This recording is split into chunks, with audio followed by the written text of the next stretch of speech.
ধন্যবাদ আপনাদেরকে আমাদের এই কথা বলার সুযোগ করে দেওয়ার জন্য।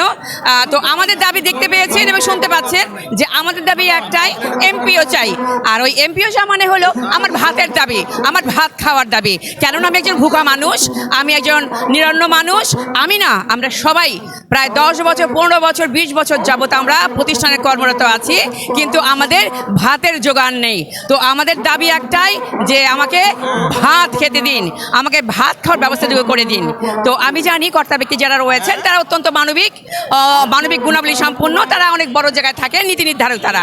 তো তাদের আমি বলবো আপনাদের মাধ্যমে যে তাদের শুষ্ক হৃদয় সিক্ত হোক আমাদের ব্যাপারে, এবং আমাদের ওই নন বাদ দিয়ে এমপিও ভুক্ত করার ব্যাপারে তারা সদয় হবেন, সেই প্রত্যাশায় রাখছি আর কি।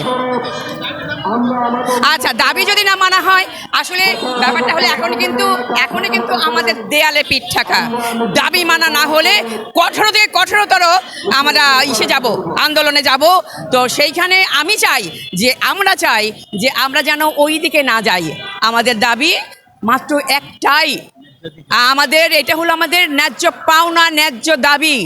আমি চাকরি করছি 15 বছর, 20 বছর, সেখানে তো আমি ন্যায্য পাওনা পাওয়ার দাবিদার।